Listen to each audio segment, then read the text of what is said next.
संदेश आ गया सामने, तो पहले इसको पढ़ देता हूं। वो ये कह रहे हैं कि लास्ट मंथ से ऑप्शन बाइंग में रेगुलर लॉ प्रॉफिट्स ला पा रहा हूं, साथ में मोमेंटम इन्वेस्टमेंट में 15 डिफरेंट शेयर लिए हैं। Thank you for giving me the confidence. अरे वाह, बहुत बढ़िया सनी जी। पिछले महीने मुझे याद है कि थोड़ा संघर्ष कर रहे थे, उस समय थोड़ा सा आपका मनोबल, आत्मविश्वास थोड़ा कम हो गया था। देखिए एक चीज बताता हूँ, ट्रेडर का दर्द, ट्रेडर की समस्या, इन्वेस्टर का दर्द, इन्वेस्टर की समस्या केवल दूसरा इन्वेस्टर समझ सकता है। आप अगर अपने परिवार में भी ये बात करेंगे कि ये महीना अच्छा नहीं चल रहा, रिटर्न नहीं आ रहे हैं, बाजार ऊपर हो रहा है, नीचे हो रहा है, बड़ी तकलीफ हो रही है, तनाव हो रहा है, तो आपको उस प्रकार का सपोर्ट शायद ही परिवार से भी मिले जो दूसरा इन्वेस्टर, क्योंकि देखिए वही समझता है कि क्या होता है, इसके पेच क्या है, इसका स्ट्रेस क्या है। तो यही मंच है, अगर आपको कुछ कहना है, कोई मन का भाव है, कोई चिंता है, तो यही वो मंच है जहां बिना किसी जजमेंट के आप अपनी बात कह सकते हैं। तो विश्वकर्मा जी, बहुत अच्छा लगा सुनकर कि finally you are doing well, और उम्मीद है कि आने वाले समय में और बेहतर प्रदर्शन आप लाएंगे। अक्षय वर्मा जी का मैं प्रश्न जो पढ़ रहा था वो ये है कि सर, कल आपने एक रील में पूछा है कि लॉन्ग लेग हैमर को कहीं दिखा हो, तो टीटागढ़ रेल सिस्टम के वीकली चार्ट पर देखा इन्होंने। तो आइए इसको देखेंगे। कल मैंने एक वीडियो जारी किया था, एक रील थी, आपने भी शायद देखी हो, जिसमें हम लॉन्ग लेग हैमर की बात कर रहे थे। लॉन्ग लेग डोजी तो बड़ा ही लोकप्रिय है, बहुत लोग जानते हैं इसके बारे में, लेकिन लॉन्ग लेग डोजी की जगह लॉन्ग लेग हैमर अगर आप देखें तो गजब का काम करता है ये। तो क्या है लॉन्ग लेग हैमर और कहां बना है, मैंने पूछा था, तो इसकी चर्चा करेंगे आज के सत्र में भी। और बहुत सारे डिफेंस स्टॉक्स हैं जहां पर ये बना है, और टीटागढ़ रेल सिस्टम में भी बना है, ऐसा मानना है अक्षय वर्मा जी का। तो जरूर उस चार्ट को देखेंगे। और उसके अलावा बहुत सारे और बड़े इंटरेस्टिंग सवाल, बहुत अच्छे जवाब आ रहे हैं, बहुत अच्छी टिप्पणियां आ रही हैं, जिससे मनोबल बढ़ता है। हमारे कलेश जी हैं, कलेश जी, ये कह रहे हैं कि निफ्टी के इस लेवल पर बड़ा पैसा लगाना चाहिए क्या मिड कैप स्टॉक्स में। भाई देखिए, बड़ा पैसा लगाने के लिए कभी भी बड़ा पैसा एक मुश्त एक साथ क्यों लगाना है, हमेशा मौके देता रहता है बाजार, तो कहीं पर भी भागा नहीं जा रहा है। पहली तो चीज ये समझिए। अवसर आते हैं, चार्ट देखना आपको आता है, तो आज इस शेयर में कल दूसरे शेयर में आपको अवसर मिलेंगे। कहीं पर किसी तरह का दबाव तनाव न रखें, ना ही ये फोमो की भावना रखें कि बाजार इतना बढ़ गया, हम तो हिस्सा नहीं ले पाए, अब चलिए जो सामने आ रहा है, जो नहीं चला है, उसी पर पैसा लगा दे। ये भावना बिल्कुल मन में नहीं रखनी है, और आपको बिल्कुल एक प्रोफेशनल की तरह बाजार को समझना है। बाजार ऊपर नीचे होकर के चलता है, अवसर देता है, और अवसरों को ढूंढना हमारा काम है। तो ये कलेश जी का प्रश्न था। वाह, बहुत बढ़िया, ग्रेट। और इसके अलावा अनेकों सवाल आ रहे हैं। Great, wonderful. अच्छा, एक अभी किसी ने लिखा, हर्ष कपूर साहब हमारे हैं, वो लिख रहे हैं Max Health Care and KPR Mill हमारे दोनों स्मॉल केस के शेयर हैं, and both of them are rocking. बिल्कुल ठीक कह रहे हैं। ओके। अच्छा, एक हमारे दर्शन अग्रवाल जी का प्रश्न ले लेता हूं, फिर सीधा चार्ज का रुख करूंगा। ये कह रहे हैं, सर जी प्रणाम, जो स्टॉक मल्टीबैगर होते हैं उनमें मल्टीबैगर होने से पहले क्या लक्षण होते हैं, आने वाले मल्टीबैगर स्टॉक को कैसे पहचानें। बहुत अच्छा सवाल है, सबके मन का सवाल है। मैं जहां जाता हूं लोग पूछते हैं कि सर एक मल्टीबैगर बता दीजिए, जैसे 10-15 मल्टीबैगर हमेशा मेरी जेब में रहते हो। देखिए, मल्टीबैगर पहचानना बिल्कुल उसी तरह से है कि मान लीजिए कोई अच्छा छात्र, बहुत होनहार मेधावी छात्र किसी स्कूल या कॉलेज में पढ़ता हो, जब वो बहुत कम क्लासेस में होता है, फर्स्ट सेकंड थर्ड में होता है, तो कुछ ऐसे अनुभवी टीचर होते हैं जो बच्चे का मेरिट, बच्चे की योग्यता, उसकी असाधारण कौशल को, उसकी विलक्षण बुद्धि को पहचान पाते हैं। शुरू में ही पता लग जाता है, उनको आभास हो जाता है कि हाँ, इस बच्चे में कुछ विशेष है, ये कुछ करेगा। ये लक्षण है मल्टीबैगर के। लेकिन इसका अर्थ ये नहीं कि बच्चे को कोई विशेष व्यवहार, ट्रीटमेंट कोई मिलता हो। आपको उसी दृष्टि से, उसी एग्जाम से, उसी परीक्षा से हर बच्चे को गुजारना है। अगर बच्चे में योग्यता होगी तो हर परीक्षा में बेहतर करेगा। समय समय पर परीक्षा लेते रहें अपने शेयर्स की। अगर आपका शेयर परीक्षा में उत्तीर्ण हो रहा है, पहले से बेहतर प्रदर्शन कर रहा है, उसमें आपको विलक्षण प्रतिभा नजर आ रही है, तो निश्चित रूप से उसमें और पैसा डालें, और वही शेयर मल्टीबैगर हो जाएगा। लेकिन जब वो बहुत छोटा है, उसी समय सोच लेना कि ये तो 50 बैगर बनेगा, ये 100 टाइम्स हो जाएगा, ये केवल कल्पना की बात है। जब वो प्रदर्शन दिखाएगा, जब उसके रिजल्ट्स दिखेंगे, जब चार्ट्स पर उसकी परफॉर्मेंस दिखेगी, धीरे धीरे धीरे करके विश्वास बढ़ता है। तो इसको इस तरह से देखिए। तो पहले कुछ भी प्रिडिक्ट नहीं करना है, हमारा काम यह है कि चार्ट्स देखना है, अच्छे शेयर चुनना है, उनके साथ बने रहना है, उन्हें परफॉर्मेंस करने का समय देना है। परफॉर्म करेंगे तो हम रखेंगे, परफॉर्म नहीं करेंगे तो बाहर हो जाएंगे, और जो परफॉर्म करते रहेंगे वो हमेशा उनके साथ बने रहना है। तो आप देखेंगे automatically will and up with multibaggers. तो मल्टीबैगर कब होगा, जब आपने शेयर खरीदा, आपको नहीं पहले पूर्वाभास है कि यही मल्टीबैगर होगा, कोई इंट्यूशन, कोई भविष्यवाणी, कोई आकाशवाणी नहीं आती। हमने शेयर पर निवेश किया, कंपनी अच्छी लगी, चार्ट अच्छे लगे, ब्रेकआउट पर बाय किया, उसके बाद उसका प्रदर्शन हुआ, तो वहां पर आपने उसको होल्ड किया। इस तरह से मल्टीबैगर आपके पास आता है। तो ये इसका पूरा प्रोसेस है। ओके, अच्छा, 2-3 बड़े इंटरेस्टिंग सवाल आ रहे हैं। अच्छा, एक हमारे दीप साहब हैं, उनके बड़ी एक कंप्लेंट है। वो ये कह रहे हैं कि आपने अदालत का टाइम खुद ब खुद थोड़ा कम कर दिया है। शुरुआत में 1.5 घंटे की होती थी। देखिए, अभी भी अदालत का कोई तय समय नहीं है दीपक जी। तो अदालत का मकसद क्या है कि ज़्यादा से ज़्यादा चार्ट्स पर बिल्कुल साफ तरह से रियल लाइफ हम चार्ट्स को एनालाइज कर पाएँ, जिससे कि आपका एनालिसिस बेहतर हो, ये मकसद है। अब कभी गपशप ज़्यादा हो जाती है, बातचीत ज़्यादा हो जाती है, तो थोड़ी अदालत लंबी खिंच जाती है। और कभी मुझे लगता है कि नहीं, अब बहुत समय हो गया है, तो अदालत को हम जल्दी समेट देते हैं। तो कोई तय समय नहीं, लेकिन हाँ, 1 घंटा, सवा घंटा ये अदालत का शुरू से समय रहा है। हाँ, अगर आप चाहते हैं कि अदालत 1.5 घंटे की हो, तो आप सबके आदेश पर ही वो होगा। तो जितने भी लोग जुड़े हुए हैं और जितने भी लोग बाद में रिकॉर्डिंग देखेंगे, कमेंट में लिखिए, क्या आप 1.5 घंटे की अदालत चाहते हैं? क्या बर्दाश्त कर पाएँगे? अगर आप बर्दाश्त कर पाएँगे, तो निश्चित रूप से अगले सप्ताह से अदालत 1.5 घंटे की होगी, लेकिन निर्णय लेना है आपको, क्योंकि अदालत ये आप ही की है। तो अगर आपको लगता है कि 1.5 घंटे की अदालत होनी चाहिए, तो कमेंट में लिखिए कि हाँ, वी वांट 90 मिनट्स अदालत। और आपको लगता है कि नहीं, 60 to 90 is the optimum time, तो 60 टू 90 लिख दीजिए। तो इससे मुझे अंदाजा होगा कि कितने लोग चाहते हैं कि लंबी अदालत हो। और अगर सबकी राय होगी कि 90 मिनट की अदालत होनी चाहिए, तो अगले ही सप्ताह से अदालत का समय 90 मिनट मुकर्रर कर दिया जाएगा। चलिए, इसके बाद और ढेरों सवाल आ रहे हैं। अरे वाह, बहुत बढ़िया। एक हमारे भास्कर रेड्डी पालाका साहब हैं, वो लिख रहे हैं, good morning respected Kunal sir, with your mentorship my trading पर मंथली अर्निंग 4%। वाह, बहुत बढ़िया।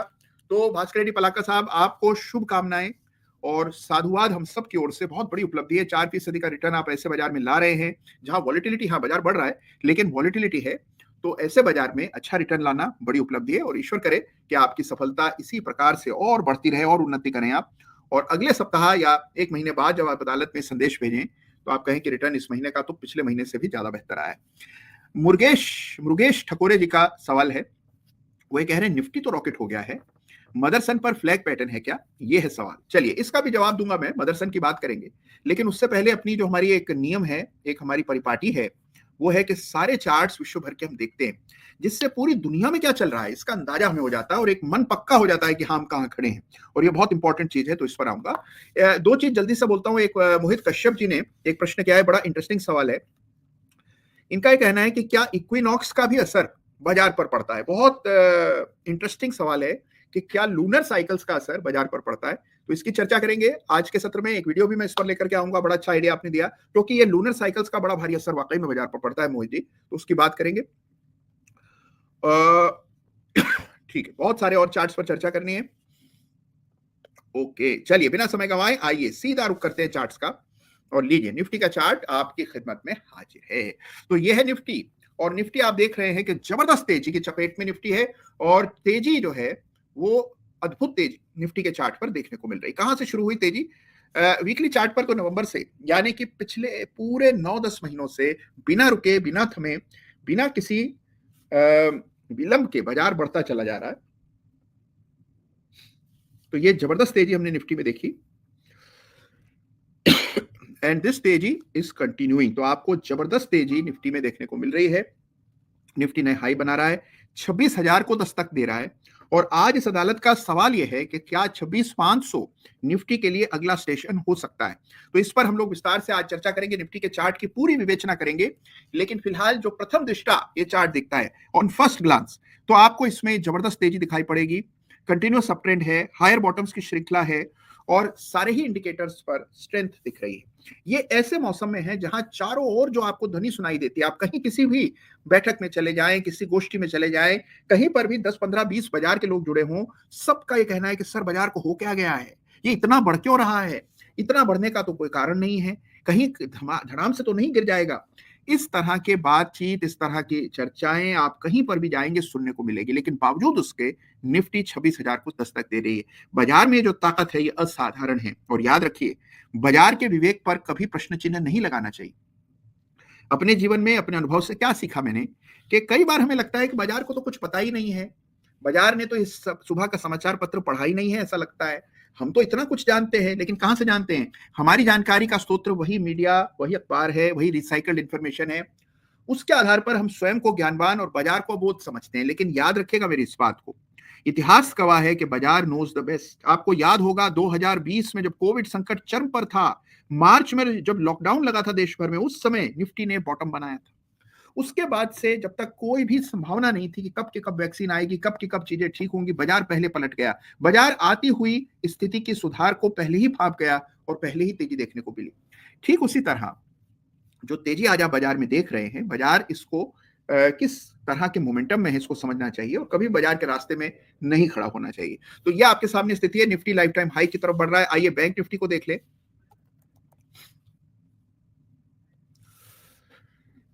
सुपर ब्रेकआउट इस सप्ताह, और इस सप्ताह का रियल विनर है बैंक निफ्टी। तो निफ्टी में तो तेजी हमने गजब की देखी, लेकिन जो मोमेंटम बैंक निफ्टी में बना है, 3.5% की बड़ी तेजी बैंक निफ्टी में आई। बड़ा लेवल टूटा है 53,000 का, और टूटा भी कैसे कि सीधा 54,000 तक बैंक निफ्टी आ गया। तो बड़ा मोमेंटम बैंक निफ्टी में है, बिल्कुल बैंक निफ्टी पर फोकस रखना चाहिए। और यहां पर भी लाइफ टाइम हाई लेवल्स हैं। एक दफे मंथली चार्ट देखेंगे तो देखिए कि सितंबर महीने की कैंडल देखिए, अभी तक की ट्रेजेक्टरी देखिए, तो आप देखते हैं कि बड़ा solid up trend bank Nifty में भी चलता दिखेगा आपको। तो लगातार तेजी निफ्टी में भी, बैंक निफ्टी में भी, दोनों इंडाइसेस आपको जबरदस्त मोमेंटम में नजर आएंगे। निफ्टी का भी मंथली देख लेते हैं। ये निफ्टी का मंथली चार्ट है। मंथली चार्ट आप जानते हैं कि लॉन्ग टर्म के हिसाब से देखा जाता है, तो मंथली चार्ट कई सालों के निवेश के लिए देखा जाता है। तो ये हमारे सामने मंथली चार्ट है, लगातार अप ट्रेंड देख रहे हैं, लगातार तेजी देख रहे हैं, और लाइफ टाइम हाई पर आपको निफ्टी ट्रेड करता हुआ नजर आ रहा है, तो 26,000 के करीब।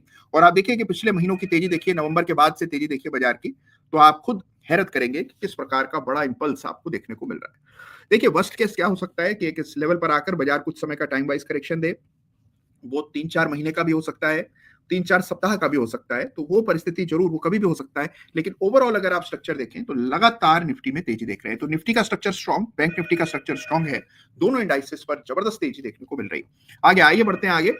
निफ्टी और बैंक निफ्टी के बाद बात करते हैं यूएस मार्केट्स।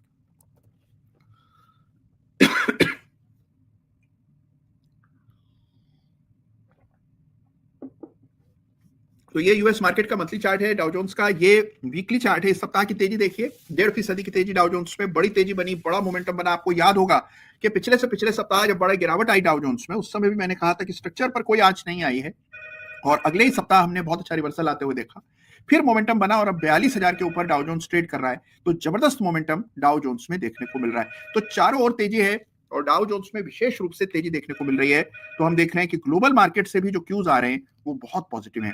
तो Nifty strong, bank Nifty strong, global markets, Dow Jones विशेष रूप से नए हाइस बना रहा है। इलेक्शन से ठीक पहले यहां तेजी देखने को मिल रही है। आइए डाउ जोन्स के बाद नेस्डैक देख लें। यह है नेस्डैक, मुकाबले में थोड़ा पीछे चल रहा है, मुकाबले में पीछे चल रहा है, लेकिन स्ट्रक्चर स्ट्रॉन्ग है, और यहां पर भी हम अच्छा मोमेंटम देख रहे हैं। तो डाउ जोन्स स्ट्रॉन्ग है, नेस्डैक में डबल बॉटम पैटर्न बना है, और डाउ जोन्स, आपको याद होगा कि नेस्डैक में जब ये काउंटर अटैक लाइन पैटर्न बना था, यानी अगस्त के महीने में, उस समय एक वीडियो जारी किया था मैंने, चार्ट ऑफ द वीक का खिताब भी नेस्डैक को मिला था अगस्त में, और उस समय 16,600 के आसपास था, आज 18,000 हो गया है। तो हमने देखा है कि एक अच्छा मोमेंटम एक महीने में नेस्डैक में बना।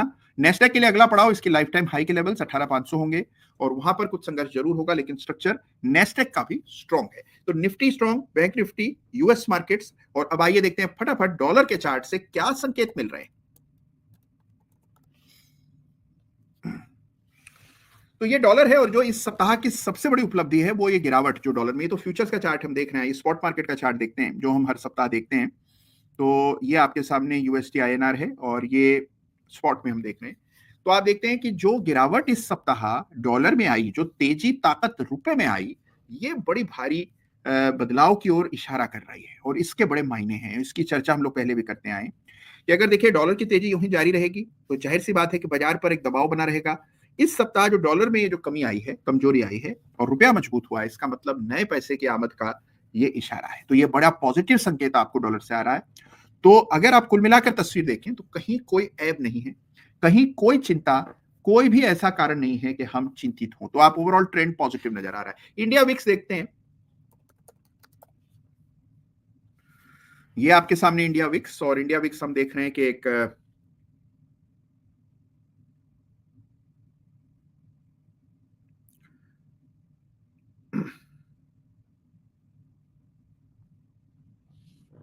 ये इंडिया विक्स है, और इंडिया विक्स में हम देख रहे हैं कि एक कंसोलिडेशन देखने को मिल रहा है। दिस इज इंडिया विक्स, और कोई खास ऐसे यहां से भी नेगेटिव संकेत नहीं है। तो अगर आप पूरी तस्वीर देखें, एक दफे जल्दी से गोल्ड और सिल्वर के चार्ट को देख लेते हैं, फिर मैं सीधे और चीजों पर चर्चा करूंगा। तो ये आपके सामने गोल्ड का चार्ट है, और गोल्ड में हम जरूर एक मोमेंटम देख रहे हैं आता हुआ। तो गोल्ड ने इस सप्ताह नई तेजी दिखाई है, 44,000 के ऊपर, सॉरी 74,000 के ऊपर पहली दफे गोल्ड फ्यूचर्स बंद हुए हैं। तो ये एक बड़ी उपलब्धि, वीकली चार्ट है ये, और अगर आप डेली देखते हैं तो ऐसा चार्ट नजर आएगा। तो एक बड़ा मोमेंटम बना है और स्ट्रेंथ दिख रही है। अब ये रेजिस्टेंस एरिया है और इस रेजिस्टेंस एरिया को चार्ट पर यूं मार्क कर लें तो ये 74,300 पर अगला पड़ाव है। ये लेवल पार होगा तो गोल्ड में एक बड़ा ब्रेकआउट डेली चार्ट पर होगा। वीकली चार्ट का ब्रेकआउट ऑलरेडी टेंटेटिव आ चुका है। तो कुल मिलाकर गोल्ड से तेजी, अब ये बहुत कम ऐसा होता है कि इक्विटी बाजारों में तेजी हो और उसके बावजूद जो है गोल्ड में तेजी। अब ये इसकी वजह क्या है? इसकी वजह जो रेट कट हुए हैं यूएस में, वो मूल कारण है गोल्ड की इस तेजी की। तो जब यूएस में रेट कट हुए तो ऑटोमेटिकली गोल्ड के प्राइसेस बढ़ते हैं, वही होता हुआ आपको नजर आ रहा है। अगर आप गोल्ड को यूएस डॉलर टर्म्स में देख लें तो ये आपके सामने गोल्ड इन डॉलर टर्म्स है और इसका चार्ट और अपने चार्ट को मुकाबला कीजिए तो आपको बड़ा अंतर नजर आएगा। यहाँ पर ट्रेजेक्टरी बिल्कुल ही अलग नजर आती है। आप देखते हैं गोल्ड की कीमतें डॉलर के टर्म्स में $2600 के करीब हो गई। तो यहाँ $2600 का भाव है और जिस प्रकार की तेजी है पिछले कुछ सप्ताह में देखिए, जुलाई के बाद से क्या बड़ी तेजी आई है। इसकी तुलना कीजिए जो एमसेक्स का गोल्ड का चार्ट है तो वहां आपको वो असर नहीं देखने को मिलेगा और उसकी वजह बहुत सारी है। ड्यूटी है, उसकी वजह इंडियन डॉलर में इंडियन जो गोल्ड का प्राइस है उसमें डॉलर का भी इनपुट है। तो सारी चीजें देखें तो ये आपके सामने $2600 के आसपास गोल्ड का दाम चल रहा है। तो डॉलर में गोल्ड में तेजी है, डॉलर में कमजोरी है और इंटरेस्ट रेट जो यूएस में कट हुए इसकी वजह से डॉलर में कमी आई और गोल्ड की कीमतें बढ़ी हैं। तो ये दुनिया भर का सूरत हाल है जो आपके सामने दिखाई पड़ रहा है। तो कुल मिलाकर सारे संकेत पॉजिटिव आ रहे हैं। अब इन संकेतों के बीच में छोटे मझोले शेयर क्या कर रहे हैं ये हमें पता लगेगा निफ्टी स्मॉल कैप इंडेक्स। तो ये एक स्ट्रेस का पॉइंट है। ये स्मॉल कैप इंडेक्स है, इसमें उतना पार्टिसिपेशन नहीं है। इस सप्ताह वॉलेटिलिटी भी अच्छी खासी थी। डेली चार्ट आप देखें तो अच्छी गिरावट भी आई। तो कुल मिलाकर स्थिति वीकली चार्ट पर अगर आप देखते हैं तो लगातार तेजी की बनी हुई है। तो स्मॉल कैप इंडेक्स से भी क्यूज पॉजिटिव हैं और लगातार तेजी बनी हुई है। कोई खास चिंता यहां से भी नहीं है। हालांकि बहुत सारे लोग आपको स्मॉल कैप कंपनीज के वैल्यूएशन आवश्यकता से अधिक हो जाने पर चिंता व्यक्त करते हुए मिलेंगे, लेकिन निफ्टी और बैंक निफ्टी और ग्लोबल मार्केट्स की तेजी की तर्ज पर स्मॉल कैप इंडेक्स में भी तेजी ज्यों की त्यों कायम है। तो कुल मिलाकर स्थिति अगर आप देखें तो एक बहुत सॉलिड अप ट्रेंड की और स्ट्रॉन्ग लिक्विडिटी की आती हुई नजर आ रही है।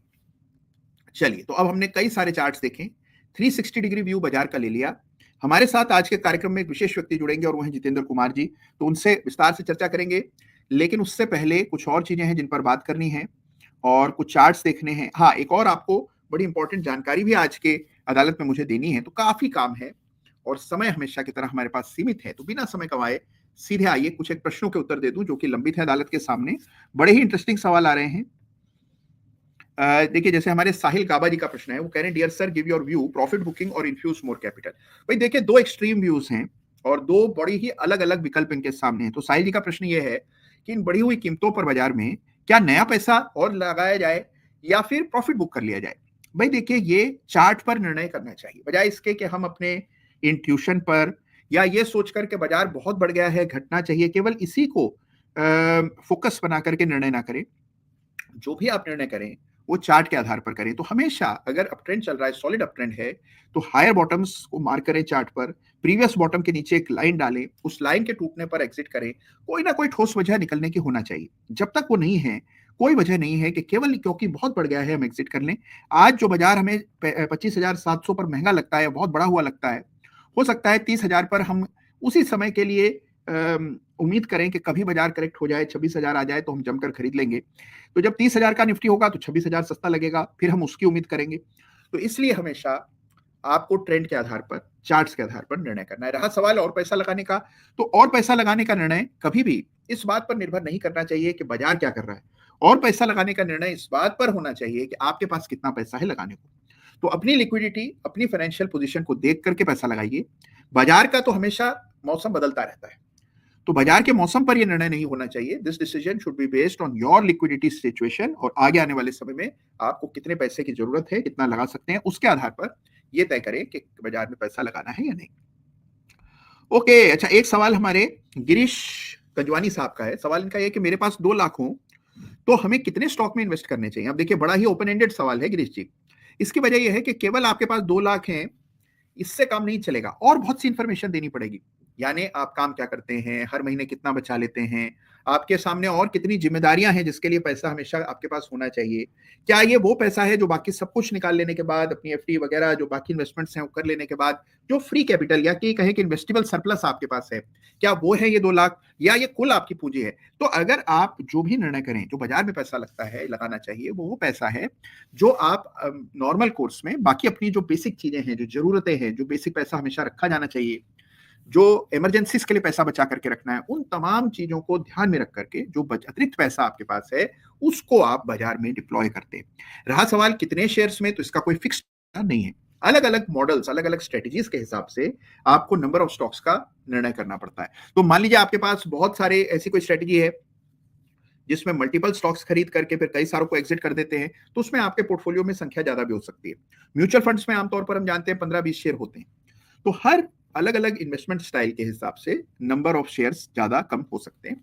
तो ये आपकी स्ट्रैटेजी पर डिपेंड करता है। तो मेरी आपको सलाह ये रहेगी कि पढ़िए, सीखिए, इन्वेस्टिंग सीखिए, चार्टिंग सीखिए और इसमें आप महारत हासिल कीजिए और उसके बाद अपने निवेश की यात्रा शुरू कीजिएगा।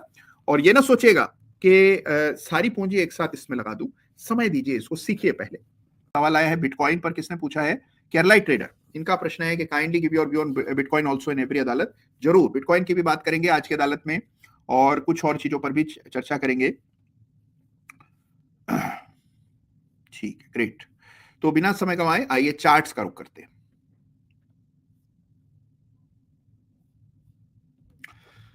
तो लीजिए फिर एक बार चार्ट आपके सामने हाजिर है। निफ्टी मिड कैप इंडेक्स का चार्ट देख रहे हैं, ये जो अभी आप स्क्रीन पर देख रहे हैं। और कुछ चार्ट जिन पर प्रश्न आए थे। एक मदरसन पर प्रश्न आया था कि निफ्टी इतना बढ़ गया है तो क्या मदरसन भी उसी गति से बढ़ सकता है? ये मदरसन के चार्ट को देखते हैं। ये मदरसन का चार्ट है, ये मदरसन सुमी वायरिंग है। हम संवर्धना मदरसन के चार्ट को यदि देखें, ये चार्ट है और इसमें हम देख रहे हैं कंटिन्यूअस अपट्रेंड है, हायर बॉटम्स बन रहे हैं। चार्ट पर अगर आप देखें तो इस चार्ट में सही जगह, सही एंट्री पॉइंट क्या था समझते हैं। तो देखिए ये जो रेजिस्टेंस था जो कि लगभग 125 के आसपास था, ये भंग हुआ था मई में और उसके बाद से हम देख रहे हैं 125 का शेयर 200 रुपए तक गया है और इसमें हमने जबरदस्त मोमेंटम बनते हुए देखा। 200 कंटिन्यूअस अपट्रेंड। और एलओसी कहां डाली जानी चाहिए, ये प्रश्न अगर है तो कहां होना चाहिए एलओसी, मार्क कर देते हैं चार्ट पर। तो लीजिए ये आपके सामने 185 रुपए का लेवल है। This is the level for LOC यानी कि line of control. So this is how the markets are placed. Continuous uptrend, higher bottom, outperformance, 185 पर सपोर्ट है। ये आपके सामने एलओसी का स्तर है। ये चार्ट है मदरसन सुमी का जिस पर प्रश्न आया था। तो ट्रेंड पॉजिटिव है। एक प्रश्न आया है अभी अभी सानम जी का और ये कह रहे हैं कि if you apply different indicators like price action, RSI, ADX and 44 MA, which is to be given importance. बहुत अच्छा सवाल है कि 4 इंडिकेटर्स की इन्होंने चर्चा की है जिसमें प्राइस एक्शन है यानी कि नॉर्मल प्राइस का सपोर्ट, रेजिस्टेंस, मोमेंटम, ब्रेकआउट, ये सब है। आरएसआई, एडीएक्स और 44 पीरियड का मूविंग एवरेज। ये कह रहे हैं कि इन चारों में सबसे ज्यादा अधिक तरजीह किसको देना चाहिए, किसको इंपॉर्टेंस दें। देखिए हर टूल की अपनी अपनी इंपॉर्टेंस होती है। मान लीजिए आप कोई डॉक्टर हैं और आपके सामने पेशेंट आता है, 4 दवाइयां लिख कर देते हैं, चारों की अपनी अपनी इंपॉर्टेंस है। चारों इसीलिए दी जा रही हैं क्योंकि चारों दवाइयों में कुछ ना कुछ समस्या को हल करने की ताकत है। उनमें ओवरलैप ऑफ फंक्शन नहीं है। ऐसा नहीं है कि एक ही मर्ज के लिए तीनों दवाइयां हमें पता है तो हमने तीनों लिख दी कि चलो कोई ना कोई तो असर कर ही लेगी। ऐसा नहीं कर सकते। उसी प्रकार से जब आप एनालिसिस करते हैं और 4-5 इंडिकेटर्स इस्तेमाल करते हैं तो प्रयास ये होना चाहिए कि हर इंडिकेटर आपके एनालिसिस में कुछ ना कुछ नया जोड़ रहा हो, नई तरह से चार्ट्स को समझने में मदद कर रहा हो। मिसाल के तौर पर प्राइस सेक्शन एक अलग चीज है, आरएसआई मोमेंटम है, एडीएक्स ट्रेंड बताता है यानी कि डायरेक्शन है या नहीं है, इसका अंदाजा एडीएक्स से मिलता है। और प्रॉफिट ट्रेल करने के लिए, डायरेक्शन समझने के लिए 44 पीरियड मूविंग एवरेज आपने लगा रखा है। तो हर इंडिकेटर की अपनी भूमिका है। तो ये चारों इंडिकेटर्स जिसका आप इस्तेमाल कर रहे हैं, चारों को आपको बराबर तरजीह देना चाहिए। तो किसी एक इंडिकेटर को विशेष तरजीह दे जरूरी नहीं है। चारों इंडिकेटर अलग अलग साइड से काम कर रहे हैं, अलग अलग आपको पर्सपेक्टिव दे रहे हैं। तो चारों इंडिकेटर्स को बराबर वरीयता दे, ये मेरा आपको सुझाव है। अच्छा, और बहुत से प्रश्न हैं। ठीक है, इसके अलावा अरे वाह, बड़े अच्छे आदित्य शेखावत साहब हमारे साथ हैं और वो लिख रहे हैं कि मैं ज्ञानशाला 3rd का स्टूडेंट हूँ। अरे वाह, बहुत बढ़िया आदित्य जी। और आज आप अदालत में आए तो आपका विशेष स्वागत है। Great great great great. हाँ अच्छा भाई, बिटकॉइन की याद दिला दी थी हमारे केरलाई ट्रेडर ने। तो आइए बिटकॉइन के चार्ट को भी एक नजर देख लेते हैं।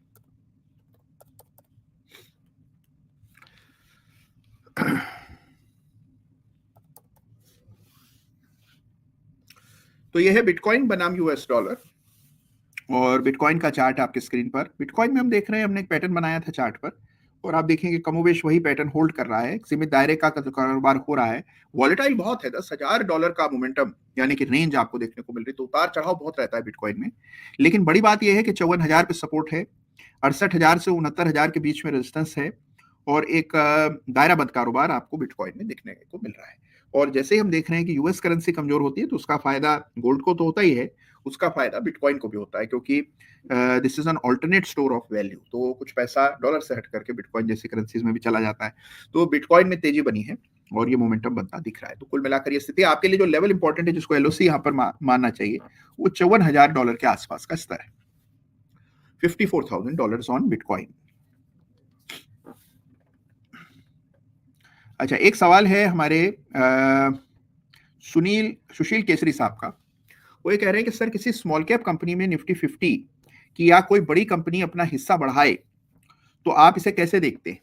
ये NSE 12 में हमारे सेनानी रहे हैं सुशील जी, और इनका प्रश्न ये है कि मान लीजिए कोई छोटी कंपनी है, छोटी स्मॉल कैप की कंपनी है, और उसमें कोई निफ्टी 50 की कंपनी या कोई बड़ी कंपनी अपना हिस्सेदारी बढ़ा रही हो, तो इसको किस तरह से देखा जाना चाहिए? तो देखिए, हालांकि ये चीज केस टू केस बेसिस पर होती है सुशील जी, कई बार किसी बड़ी कंपनी का आना कंपनी के लिए वरदान होता है, वो कंपनी का पूरा भविष्य बदल जाता है।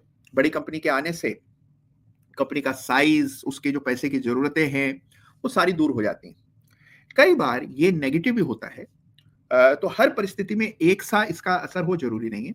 लेकिन अगर आप एक जनरल थॉट चाहते हैं तो बिल्कुल मेरी राय में बड़ी कंपनी का छोटी कंपनी में निवेश करना और अपनी हिस्सेदारी को बढ़ाना, ये सकारात्मक पॉजिटिव माना जाना चाहिए। चलिए, इसके अलावा बहुत से इंटरेस्टिंग व्यूज आ रहे हैं और इन सारे व्यूज को शामिल मैं अवश्य करूंगा, लेकिन अभी पहले शामिल करेंगे अपने साथ आज के सत्र में हमारे विशेष अतिथि। आज हमारे साथ जुड़े हुए हैं श्री जितेंद्र कुमार जी। तो जितेंद्र जी को जोड़ते हैं अपने सामने, वो देखते हैं कि क्या उन तक हमारी आवाज पहुंच रही है। Hello sir. हाँ जितेंद्र जी, सुन पा रहे? जी सर, कैसे हैं आप? मैं बहुत बढ़िया हूँ। जितेंद्र जी कहाँ से हैं ये बताइए? सर बागलुगढ़ से हूँ, दूसरी बार आ रहा हूँ। एक बार पहले भी आया था, तब कोर्स किया था आपसे। अच्छा, और कितने समय पहले आए थे जितेंद्र जी अदालत में? पिछली बार कब आए थे? शायद 2 साल हो गए सर, 2 साल पहले। 2 साल बाद लौटे हैं। तो चलिए अब आपसे ही पूछेंगे कि 2 साल आपके कैसे रहे और 2 साल में क्या तब्दीली आई। तो कोर्स आपने किया 2-3 साल पहले और उसके बाद 2 साल पहले अदालत में भी आए थे जितेंद्र जी, और फिर आए। तो जितेंद्र जी अपने बारे में बताइए कि बाजार में कैसे आए आप और बाजार में कितना समय हो गया? बाजार में तो सर अब काफ़ी समय हो गया, लेकिन पहले जब आए थे तो लॉसेस वगैरह काफ़ी हुए थे। लेकिन उसके बाद जब फिर से लर्निंग ली, लर्निंग के बाद स्किल डेवलप हुई, स्किल के बाद प्रैक्टिस करी और फिर एक्सपीरियंस मिला, तो अब तो ट्रेडिंग का नज़रिया भी चेंज हो गया और इन्वेस्टमेंट का भी नज़रिया चेंज हो गया। वाह, बहुत बढ़िया। ये सब मतलब जब आपसे कोर्स किया ना, उसके पश्चात जो आपकी सेटअप से शुरुआत में तो थोड़ा कंफ्यूजन हुआ कि सेटअप्स को यूज करें तो वो ट्रेडिंग हो रही है, और ट्रेडिंग हो रही है तो फिर वो इन्वेस्टमेंट कहाँ चलेगी। तो वो शुरुआत में शफल थी, लेकिन फिर जैसे जैसे एक्सपीरियंस आता गया फिर पता लगा कि नहीं, एक सिस्टम बेस्ड ट्रेडिंग अलग है और सेटअप बेस्ड ट्रेडिंग अलग है। सिस्टम पे हम अपने इन्वेस्टमेंट करते हैं और जब इन्वेस्टमेंट करते हैं असली वेल्थ वहीं पे ही जनरेट होती है। और सेटअप से आपके जो सेटअप पढ़ाए हुए हैं सर, एक्सपीरियंस होने के बाद वो 80% 75% की एक्यूरेसी उनकी निकल के आई, जिसके अंदर कैंडल मूव रिवर्सल सेटअप और रबर बैंड रिवर्सल सेटअप और सेलिंग क्लाइमैक्स सेटअप। तो ये जब ट्रेडिंग के अंदर इनको उतारा सर, तो मतलब इतने बढ़िया रिटर्न आए। और इतने खराब बाजार में भी, पिछले 2 महीने में बाजार कितना खराब रहा है, इसके अंदर भी 28 ट्रेड जनरेट हुए थे, उसमें सिर्फ 8 ट्रेड लॉस के हैं और 20 ट्रेड उसमें भी अच्छे लिए हमने। वाह, बहुत बढ़िया। तो जितेंद्र जी पूरा रिकॉर्ड रखते हैं अपने पास ट्रेड्स का? कैसे रिकॉर्ड रखते हैं? क्योंकि बहुत सारे लोग मुझे अभी भी मिलते हैं, उनको उनका ना रिकॉर्ड रखने का तरीका थोड़ा सा ऐसे ही कच्चा पक्का सा रहता है। आप कैसे रिकॉर्ड रखते हैं अपने पास ट्रेड्स? सर सबसे पहले क्या है कि जो टोटल अमाउंट है उसके अंदर से सिर्फ मैंने 20% हिस्सा ऑप्शन ट्रेडिंग के लिए रखा हुआ है। उसके अंदर भी एक आरपीटी है, उसी आरपीटी के अंदर जो स्ट्रेटजी बनाई जाती है ना, तो उसी आरपीटी में बनाते हैं, ताकि अगर लॉस हो तो हमारी स्ट्रेटजी, जो हमारा आरपीटी है, एक वो आरपीटी दे के मैं बाहर निकला हूँ, और जब वो ट्रेड हमारी साइड में जाए तो 1:3 का रिस्क रिवॉर्ड लेकर के आए। सारी ट्रेडिंग में ऐसी करते हैं सर। मतलब अगर उसमें ट्रेडिंग कर रहे हैं, ट्रेडिंग के अंदर जा रहे हैं, तो ट्रेड ही वो लेते हैं जिसके अंदर 1:3 का रिस्क रिवार्ड मिले, उससे नीचे का तो कोई ट्रेड लेते ही नहीं है सर। और इन्वेस्टमेंट तो फिर ऐसे होती है कि ले लिया तो फिर वो जब तक हायर बॉटम्स बन रहे हैं तब तक उसको होल्ड किया ही करके ही रखते हैं। अभी पीछे मैक्स हेल्थ के अंदर 320-25 का मैक्स हेल्थ अब 1060-70 के करीब का हो गया, वो अभी तक होल्ड है। एनटीपीसी 230-35 का अब 420-24 के करीब हो गया, अभी तक होल्ड है और अभी भी फर्दर वो ऐड कर रहे हैं। तो एक टाइम पे जो इन्वेस्टमेंट वाले होते हैं वो उनका तो वो चलता रहता है, लेकिन जो ट्रेडिंग वाले होते हैं वो 10 से ज्यादा स्टॉक करते नहीं है सर। बस एक यूनिवर्स बना रखा है, इतना छोटा सा यूनिवर्स है। पहले स्ट्रॉन्ग सेक्टर में से जो 2-4-5 स्टॉक अपने काम के होते हैं वो रख के फिर सारी चीजें बंद, कोई व्हाट्सअप नहीं, कोई टेलीग्राम नहीं, कोई कुछ टीवी नहीं, कुछ नहीं, अपने फोकस होकर के ट्रेडिंग के ऊपर फोकस करते हैं सर। बहुत बढ़िया काम कर रहे हैं जितेंद्र जी। बहुत अच्छी बात आपने कही कि कहीं और किसी की बात नहीं सुनते हैं, अपना निर्णय स्वयं करते हैं। रूल्स देखिए कितने क्लैरिटी से बना रखे हैं, कितने ही शेयर खरीदने हैं, जब तक परफॉर्म कर रहा है होल्ड करने हैं, सिस्टम के हिसाब से ट्रेड कर रहे हैं। तो जितेंद्र जी बड़ा अच्छा काम आप कर रहे हैं और इसको पूरा स्ट्रक्चर बना लिया है। तो अब ये बताइए कि जो 2 साल पहले और आज में 2 इयर्स में जो आपकी जर्नी रही, स्विच बाजार भी बढ़ा, तो 2 साल के बड़ी लर्निंग क्या है? कौन सी ऐसी चीज है जो 2 साल पहले आपको नहीं पता थी? आज जब आप पीछे मुड़कर देखते हैं तो आपको लगता है यार ये उस समय नहीं पता था, आज हमें हमारा चेंज हो गया है। तो क्या स्टाइल में आपके ट्रेड करने के तरीके में कोई बदलाव आया 2 साल में? जी सर, पहले इन्वेस्टमेंट में क्या होता था कि बस छोटी-छोटी वो करके और ऊपर रेजिस्टेंस देख के वहाँ से बाहर आते थे। तो अब क्या हुआ कि अब जो stock life time high cross कर रहा होता है उसी के अंदर जाके इन्वेस्ट करते हैं। और जैसे आरईसी का जब लाइफ टाइम हाई क्रॉस हुआ 160-170 के करीब का रेट हुआ करता, और आज तो वहाँ से वो 3 गुना के करीब हो गया। बीएफसी था, पीएफसी लिया था 190-195 के आसपास उस टाइम पे हुआ था। तो पीछे वो उसमें कुछ वो भी आए थे, लेकिन वो भी अब काफी अच्छा परफॉर्म कर चुका है। अब उसमें डबल टॉप का पैटर्न बन रहा है और वो ब्रेकडाउन दे रहा है, एलओसी लगी हुई है। वो जैसी ब्रेक होगी तो उसके अंदर से एग्जिट होगा तो एग्जिट करेंगे, नहीं तो होल्ड होगा तो होल्ड ही करेंगे। तो सर ट्रेडिंग की जर्नी ऐसी रही कि बिल्कुल नजरिया ही चेंज हो गया। अब पहले जो आरपीटी मतलब जैसे आपने बताया था कि पहले 10 पार्ट में डिवाइड करते हैं, फिर उसके बाद फर्दर 60-70 पार्ट में आपने बताई थी। अब वो मैंने कट करते करते वो आरपीटी सिर्फ मैं 15 ही की उस तक ले आया हूँ। अब कॉन्फिडेंस इतना आ गया कि 10 में से 7-8 ट्रेड हमारे अच्छे जाते हैं, 2-3 ट्रेड खराब होते हैं तो एक छोटी आरपीटी देके बाहर निकलाते हैं। सुपर, बहुत बढ़िया। तो जितेंद्र जी ने पूरा एक सिस्टम बनाया, और जो लोग नहीं समझ पा रहे हैं, क्योंकि देखिए जो चर्चाएं कर रहे हैं जितेंद्र जी, वो नौकरी से आजादी कार्यक्रम से जुड़े रहे हैं, इसलिए कई टर्म्स का इस्तेमाल कर रहे हैं। आरपीटी का फुल फॉर्म होता है रिस्क पर ट्रेड, यानी कि जो भी ट्रेड आप लें उसमें से पहले से तय आपका रिस्क रहता है, और एक छोटा सा आरपीटी मतलब एक छोटा सा रिस्क पर ट्रेड पहले से तय किया हुआ है, उतने पैसे का लॉस देते हैं जितेंद्र जी और बाहर आ जाते हैं। तो एक सिस्टमेटिक अप्रोच है जिसमें सारे ट्रेड्स में कमाई नहीं आती, कुछ ट्रेड्स में नुकसान आता है तो हंसकर सहर्ष लॉस बर्दाश्त करते हैं, बाहर आ जाते हैं। और जहां पर वो ट्रेड प्रॉफिटेबल होता है तो उसको लंबे समय तक रखते हैं। जैसे आपने कहा कि आरईसी ब्रेकआउट पर लिया, 3 गुना हो गया, अभी भी होल्ड कर रहे हैं, तो उस प्रकार का मोमेंटम पूरी तरह होल्ड कर पाते हैं। तो जितेंद्र जी अब आपके करियर पर, आगे भविष्य पर क्या सोचा है आपने, अब तो और सर मैं कैसे फुल स्केल टाइम करेंगे? अब सर मैं फुल टाइम ट्रेडर हूँ। अरे बस काम ही अब ट्रेडिंग का है कि मंडे से फ्राइडे तक ट्रेडिंग होती है। फ्राइडे को लेकर के घूमने के लिए चले जाते हैं, सैटरडे संडे अच्छा, एंजॉय करते हैं, और संडे को आगे फिर फर्दर वीक की तैयारी करनी होती है तो बैठ के रीडिंग करते हैं, तो फिर फर्दर आगे चल पड़ते हैं। अरे वाह, बहुत अब बढ़िया लाइफ है कि भाई देखिए 5 दिन मेहनत से ट्रेडिंग करते हैं, पूरा फोकस रखते हैं, और फिर फ्राइडे को बाहर जाते हैं, सैटरडे संडे घूमते रहते हैं, और उसके बाद संडे आकर फिर पढ़ाई करते हैं। तो यही देखिए ट्रेडिंग का सबसे बड़ी ताकत है। फुल टाइम ट्रेडर हैं हमारे सामने जितेंद्र जी, और बहुत गजब का काम कर रहे हैं। और इसके बाद जो समय मिलता है जितेंद्र जी, कुछ आपने देखा है कि आपकी लाइफ में इंप्रूवमेंट आया है? क्योंकि मैं देखता हूँ आजकल जितने ट्रेडर मुझे मिलते हैं, सारे ट्रेडर्स का जो फुल टाइम ट्रेडर्स हैं, हमारे स्टूडेंट्स हैं, कई सारे पुराने ऐसे ट्रेडर्स हैं जो फुल टाइम ट्रेडर हो गए हैं, तो हमेशा डिस्कशन होता है हेल्थ को लेकर। वेल्थ को लेकर बात कम होती है, हेल्थ को लेकर चर्चा ज्यादा होती है कि आजकल मैं प्राणायाम कर रहा हूँ, मैं सवेरे जल्दी उठ जाता हूँ, फिर दौड़ने जाता हूँ, क्योंकि समय आपके पास होता है, तो अपनी हेल्थ पर लोग फोकस कर रहे हैं। आपको लगता है कि समय ज्यादा मिलने से आपका जीवन बेहतर हुआ है? जी सर, वो हेल्थ के रिगार्डिंग तो ऐसे है सर कि आप बढ़िया खाना पीना रखो, वो समय पे होना चाहिए, और फिर ऊपर से मॉर्निंग वॉक तो जरूरी है ही सर। और सबसे बड़ी बात है कि आप अपनी फैमिली के साथ बैठ के हंसोगे ना तो आधी से ज्यादा हेल्थ तो वैसी मिल सही जाती सही, है। सबसे बहुत बड़ी बड़ी बात प्रॉब्लम की आजकल जितेंद्र की जी आपने। भागदौड़ की जी जी, जी बोलिए। सबसे बड़ी प्रॉब्लम आजकल की भागदौड़ की जिंदगी में यही है कि समय ही नहीं है किसी के पास। और हम्म, स्टॉक मार्केट एक ऐसा बिजनेस है, एक ऐसा ये लगा लो कि कैरियर है जिसके अंदर आप अपनी फैमिली को भी समय दे रहे हो, आप वेल्थ भी क्रिएट कर रहे हो, आपके माइंड का सेटिस्फेक्शन भी है, सब कुछ है सर। बहुत बढ़िया हम्म, जर्नी रही है, बहुत बढ़िया मजा आ रहा है। बहुत बढ़िया जितेंद्र जी, मजा आ गया आपकी बात सुनकर। सबसे अच्छी बात है फुल टाइम ट्रेडर हैं और समय मिल रहा है, और समय मिलकर देखिए क्या रूटीन बन गया इनका। और अगर आप नॉर्मल जॉब में होते, नॉर्मल किसी प्रोफेशन में होते, तो शायद इतनी छूट, इतनी आजादी, नौकरी से आजादी आपको नहीं मिलती। तो बहुत अच्छा लगा जितेंद्र जी, बात करके मजा आया, और मुझे लगता है जो लोग सुन रहे होंगे उनको भी प्रेरणा मिली होगी कि कैसे अगर आप एक मेथोडिकल अप्रोच अपनाते हैं, थोड़ी मेहनत करते हैं, जमकर मेहनत करते हैं 5 दिन, तो आपको पूरा समय मिलता है, और अपने समय पर आपको पूरा कंट्रोल मिलता है। तो ये बड़ी बात है, और उम्मीद कर रहे हैं कि अब जब 2 साल बाद आप आएंगे और उम्मीद कर रहे हैं कि 2 साल तक इंतजार नहीं करेंगे, अगले ही साल अदालत में हम फिर आपको देखेंगे। तो अगली बार जब आप आएंगे अदालत में जितेंद्र जी, तो इस बार आप बताएंगे कि कैसे और आपने आगे बढ़त की। तो आपको हम सब की ओर से बहुत बहुत शुभकामनाएं। थैंक यू सो मच आज वक्त निकालने के लिए। जी जी सर। एक चीज और कहना चाहूँ सर, होता क्या है कि जो स्टूडेंट होते हैं या कोई भी होता है, वो एक हाई इनकम स्किल तक पहुंचने के लिए ना जो मेहनत करता है, वैसी स्टॉक मार्केट में आके नहीं करते लोग। जो पीपल्स होते हैं वो नहीं कर पाते। जैसे एक चार्टर्ड अकाउंटेंट है, एक लॉयर है, या जज है, डॉक्टर है, एक हाई इनकम स्किल तक जाने के लिए कितनी लंबी लर्निंग लेते हैं, कितनी लंबी स्किल्स पैदा करते हैं, फिर एक्सपीरियंस लेते हैं, फिर कहीं जाकर के वो एक अच्छे लॉयर या डॉक्टर्स बनते हैं। लेकिन स्टॉक मार्केट में क्या होता है कि सबको इंस्टेंट पैसा चाहिए। तो मैं ये कहना चाहूंगा कि लर्निंग लो, एक्सपीरियंस लो, स्किल डेवलप करो, पैसा अपने आप आता है।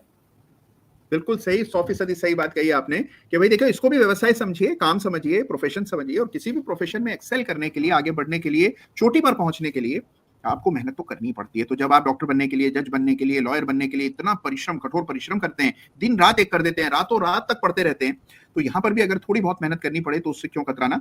तो मेहनत करेंगे, परिणाम आपके सामने सामने आपके जितेंद्र जी। जी, एक इक्विनॉक्स का और बताना चाहूंगा सर, इक्विनॉक्स का भी असर होता है मार्केट में। हाँ, जैसे जो पिछले प्रश्न साल, आया था। जी जी। हाँ जी, पिछले साल क्या हुआ था कि 21 इक्विनॉक्स आता है, तो 20 मार्च को लो लगा था, 20 मार्च का लो फिर दोबारा आया नहीं। तो वहाँ पे डाइवर्जन बना था। और मैंने उससे पहले भी मतलब सभी ग्रुप्स ने अपने में कहना स्टार्ट किया था कि अब मार्केट के अंदर गिरावट रुक सकती है, तो इसके फर्दर डिक्लाइन नहीं करना चाहिए, अभी हमको रुकना चाहिए, वेट करनी चाहिए। और जो 20 मार्च का जो लो लगा ना, वो दोबारा आया नहीं सर। तो इक्विनॉक्स का फर्क पड़ता है। अब भी इक्विनॉक्स पे ही ब्रेकआउट आ रहे हैं, और ये नहीं है कि ब्रेकआउट आ गया, हम लोग रिवर्स साइड के लिए भी प्लान कर रहे हैं। अगर by the way breakout fail हो जाएगा, कोई दिक्कत आती है, तो हम उसके लिए भी रेडी है। बहुत बढ़िया। तो नई नई चीजें सीख रहे हैं हमारे जितेंद्र जी, बहुत अच्छा काम कर रहे हैं। ईश्वर करे और आपको सफलता मिले। आज अदालत में आने के लिए जितेंद्र जी फिर एक बार बहुत बहुत धन्यवाद। तो ये हमारे जितेंद्र जी थे, और देखिए क्या गजब का काम कर रहे हैं। और देखिए क्लैरिटी ऑफ थॉट, देखिए सोच की उनकी, जो बिल्कुल एक सब कुछ उन्होंने पहले से पूरा प्लान सिस्टम बना रखा है, उसी के अंतर्गत काम करते हैं। किसी की बात नहीं सुनते हैं, कह रहे ना तो किसी टेलीग्राम ग्रुप में कोई एक्टिव हूं, ना किसी की बात सुनता हूं, ना कोई टीवी देखता हूं। अपने निर्णय स्वयं अपने विवेक पर, अपने सिस्टम पर लेते हैं। तो यही है प्रोफेशनल इन्वेस्टिंग और ट्रेडिंग। बहुत अच्छा लगा सुनकर, और मुझे लगता है आप लोगों ने भी सुन करके कुछ ना कुछ नया सीखा होगा। अच्छा, इस बीच कुछ सवाल आ रहे हैं, लोग अपने सवाल के लिए अधीर हो रहे हैं, तो आइए बिना समय गंवाए सीधे सवालों के जवाब खोजने का प्रयास करते हैं। अच्छा, एक हमारा सवाल है, हाँ, हमारे बिष्ट साहब का सवाल था। वो ये कह रहे हैं कि आप मेरा जवाब देने लगे थे और उस समय वीडियो इंटरप्ट हो गया था। तो इनका chart check for Elin electronics, जरूर इसका भी चार्ट देखेंगे। और इनके अलावा वाह वाह वाह, अच्छा एक चार्ट और देखना है, वो है बीएससी का। बहुत सारे लोग कह रहे हैं कि भाई बीएससी का चार्ट देखिए, ऐसी जबरदस्त तेजी बीएससी में कैसे आ रही है और कहां तक ले जाएगी बीएससी को। तो आइए झट से सबसे पहले बीएससी का चार्ट देख लेते हैं और फिर आगे बढ़ेंगे।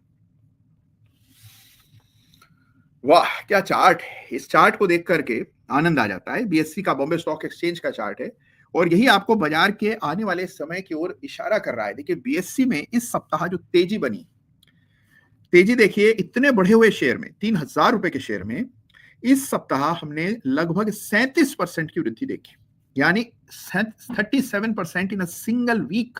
तो इस प्रकार की तेजी हमें बीएससी के चार्ट पर आती हुई दिखी। अद्भुत तेजी है, असाधारण है, इसका कोई सानी, कोई पैरेलल नहीं। और ये तेजी आई ये क्योंकि आने वाला समय बाजार के लिए कैसा होगा, इसकी ओर ये इशारा कर रही है। इसका इमीडिएट ट्रिगर तो एनएससी का आईपीओ है, जिसकी चर्चा आप चारों ओर सुनते हैं। लेकिन जो मूल कारण है, वो मूल कारण बाजार में आने वाले समय में जिस प्रकार से इंक्लूजन हो रहा है, जो साइज बढ़ रहा है, लोगों की रुचि बाजार में जिस तरह से बढ़ रही है, इन तमाम चीजों के मद्देनजर ये तेजी आपको देखने को मिल रही है। तो जबरदस्त अपट्रेंड और जबरदस्त अपमूव आपको निफ्टी में देखने को मिल रहा है। तो ये बॉम्बे स्टॉक एक्सचेंज यानी कि बीएससी का चार्ट है, लाइफ टाइम हाई पर ट्रेड कर रहा है। चार्ट को देख करके आपको बड़ा गजब का मोमेंटम देखने को मिलता है। जिनके पास निवेश है, जबरदस्त पैसा बना है, बहुत बड़ी वेल्थ बनी है। हल्का सा भी चार्ट देखना आपको आता हो तो आप देख पाएंगे कि भाई पिछले ही साल जून में, अगस्त में, जब इसने 1000 के लेवल्स को पार किया था, चार्ट पर स्पष्ट संकेत, वहां से 4 गुना हुआ है। और 4 गुना कितने समय में हुआ है? 1 साल के भीतर, 1 ईयर में 4 टाइम्स। और अगर आप बाजार में काम करेंगे, चार्ट देखेंगे, सही शेयर्स में रहेंगे, तो कभी ना कभी आपके स्टॉक्स में भी इसी तरह का मोमेंटम, यही अपसाइड देखने को मिलेगा। थोड़ा सा संयम रखना है, थोड़ा फोकस रखना है। और आप देख रहे हैं 4000 का प्राइस ऑन बीएससी। तो गजब का मूव यहां देखने को मिल रहा है। अच्छा, एक सवाल अभी आया है हमारे सचिन साहब का। उनका सवाल यह है कि एचडीएफसी बैंक के ब्रेकआउट को जरा देखें, क्या इसमें और कंफर्मेशन की जरूरत है? तो इसको समझते हैं। आइए एचडीएफसी बैंक के चार्ट को एक नजर देख लेते हैं। वाह, ये एचडीएफसी बैंक का चार्ट है और इस सप्ताह हमने देखा एचडीएफसी बैंक के चार्ट में गजब का अप मूव आया। ये जो वीक गया इसमें हमने लगभग 4% का ब्रेकआउट आते हुए देखा और हमने देखा कि ये जो रेड लाइन है जो कि 1700 के आसपास मैंने बना रखी है, जिस लाइन को ब्रेक करने के लिए महीनों सालों का संघर्ष हुआ है। 2021 के बाद से एचडीएफसी बैंक ने कभी 1700 के लेवल को पार नहीं किया, तो 1700 के ऊपर जो ये वीकली डिसाइसिव क्लोज आया है ये पर्याप्त ब्रेकआउट है। तो ब्रेकआउट आपको स्पष्ट चार्ट पर नजर आता है। हर ब्रेकआउट फेल हो सकता है और उसके लिए हमेशा मानसिक रूप से तैयार रहना चाहिए और अपना बंदोबस्त प्रॉपर रखना चाहिए, लेकिन ये ब्रेकआउट बिल्कुल लेजिटिमेट जायज ब्रेकआउट है, इस पर कोई शंका नहीं करनी चाहिए। तो ये ब्रेकआउट आपके सामने एचडीएफसी बैंक के चार्ट पर है, जिस पर प्रश्न अभी किया हमारे सचिन जी ने। ओहो, बहुत बढ़िया। अच्छा, मोहित कश्यप जी ने सवाल किया था, बीच में मैंने हाईलाइट भी करवाया था। सवाल उनका ये है कि आपसे सीखकर हम चार्ट देख करके ही ट्रेड करते हैं, बहुत कुछ सीखने को मिला है। अगर साथ में फंडामेंटल्स को भी देखना हो तो उसमें से कौन से पॉइंट्स की जरूरत रहती है? भाई देखिए, फंडामेंटल्स में अनफॉर्चुनेटली मोहित जी कोई एक ऐसा सिंगल मेट्रिक नहीं है कि मान लीजिए हम कहें कि हाँ बस दो चीजें देखा करो, आरओसी और आरओई। अगर ये दो चीजें, आरओसी अगर मान लीजिए 20 से ऊपर है, आरओई मान लीजिए 20 से ऊपर है, तो बढ़िया कंपनी है, फिर और कुछ देखने की आवश्यकता नहीं। अगर फंडामेंटल इतना सहज होता कि केवल ये दो आंकड़े, या मान लीजिए मैं कह दूं आपको कि बस पी देख लिया करो, पी हमेशा कंपनी का 20 से नीचे होना चाहिए, 20 से नीचे है तो ठीक है। अगर इतना सहज होता फंडामेंटल तो बहुत आसान हो जाती चीजें, लेकिन दुर्भाग्य है कि फंडामेंटल इतना सिंपल नहीं होता है। कई सारे वेरिएबल्स और कई सारे मूविंग पार्ट्स होते हैं, तो इसलिए और कई सारी सब्जेक्टिव चीजें होती हैं जो कि नंबर्स में पूरी तरह कैप्चर नहीं होती, और इसीलिए केवल फंडामेंटल देखना या फंडामेंटल को आंशिक रूप से किसी सिस्टम का हिस्सा बनाना आसान काम नहीं होता है। तो मेरा सुझाव आपको क्या रहेगा कि एक बड़ा अपना लिस्ट बना लें उन शेयर्स का जो फंडामेंटली आपको ठीक लगती हो, और फिर उसमें आप चार्ट के आधार पर निर्णय करें। कमेंट्स आ रहे हैं तो उस पर हम लोग बात करेंगे। अच्छा, एक हमारे गौरव शर्मा जी ने एक रिक्वेस्ट भेजी है। उनका कहना है कि kindly make a video for high dividend stocks and SME IPO. बहुत अच्छे सुझाव हैं दोनों, और दोनों टॉपिक्स जो है इंपॉर्टेंट है। एसएमई आईपीओ को लेकर के बहुत सी अवधारणाएं हैं, गलत विचार लोगों के मन में आते हैं, और न्यूज रिपोर्ट, मीडिया रिपोर्ट पढ़कर कई बार हमारे मन में आशंकाएं आ जाती हैं। तो क्या हो रहा है एसएमई आईपीओ को लेकर, और वाकई में क्या उन कंपनियों में वैल्यू है नहीं है, इस पर एक पूरा वीडियो बहुत जल्द मैं लाने वाला हूं। तो ये बहुत अच्छा आपका सुझाव, तो गौरव जी पहले इस पे इस काम चल रहा था। और दूसरा इनका कहना है कि जो हाई डिविडेंड यील्डिंग स्टॉक्स हैं, जिससे डिविडेंड अच्छा मिलता हो, उनको क्या पहचानना चाहिए, कैसे पहचानना चाहिए, इस पर एक वीडियो जरूर आना चाहिए। तो गौरव जी, दोनों आपके सुझाव अति उत्तम हैं, सर्वश्रेष्ठ हैं, और इन पर निश्चित रूप से कार्रवाई की जाएगी। तो ये गौरव जी का सवाल था। और अच्छा, एक हमारे प्रभात जी हैं, और वो कह रहे हैं कि मैंने मवाना शुगर 79 में लिया है और 5000 क्वांटिटी है, लॉस में हूं, तो चार्ट देख लीजिए। तो भाई ठीक है, अब ये लॉस में है तो इनका चार्ट तो प्राथमिकता में देखना ही होगा। तो ये आपके सामने मवाना शुगर है। ये मवाना शुगर अभी देखिए बेस बन रहा है। यहाँ पर एक चीज नोटिस करेंगे कि भाई एक समय पर अच्छा स्टॉक था, बड़ा मोमेंटम बना, फिर शुगर की रैली थोड़ी कम हो गई। शुगर एक साइक्लिकल बिजनेस है, तो हमेशा हमेशा बढ़ता नहीं रहता है, इसमें कई बार दौर आता है, तेजी का मंदी का, वही आता हुआ दिख रहा है। तो फिलहाल एक कंसोलिडेशन चल रहा है, और इस कंसोलिडेशन में हम देख रहे हैं कि 130 रुपए के आसपास रेजिस्टेंस है और 90 के आसपास सपोर्ट है, और वही दायरा है। आप एलओसी डाल लीजिए। एक चीज और याद रखिएगा कि there is an opportunity cost of money. Opportunity cost क्या है कि हमारे पास देखिए सबके पास पैसा सीमित होता है, पैसा तो उतना ही है। निवेश के विकल्प जो हैं उनकी कोई सीमा नहीं है, असीमित विकल्प है, कितने ही विकल्प हो सकते हैं, कहीं पर भी पैसा डाल सकते हैं। तो क्योंकि पैसा अनलिमिटेड है लेकिन ऑप्शंस लिमिट अनलिमिटेड है, पैसा लिमिटेड है, तो ऐसे में आपको बहुत समझदारी से, सूझबूझ से ये देखना है कि जहां आपका पैसा जाए वो आपको ऑप्टिमम रिटर्न देने की ताकत रखता हो, यानी कि उसमें मोमेंटम हो, बाजार से बेहतर प्रदर्शन कर रहा हो। अगर बाजार से कमतर प्रदर्शन हो रहा है तो आपका पैसा वहां जाया हो रहा है, समय बर्बाद हो रहा है। तो इस चीज को भी ध्यान में रखना है। एलओसी का जहां तक सवाल है तो 84 रुपए के आसपास एलओसी की रेखा डालना उचित रहेगा इस चार्ट पर। तो ये चार्ट है हमारे मवाना शुगर का, जिस पर अभी भी प्रश्न आया था। किसने किया था? प्रभात सिन्हा साहब ने प्रश्न किया था। अच्छा, एक सवाल इसके अलावा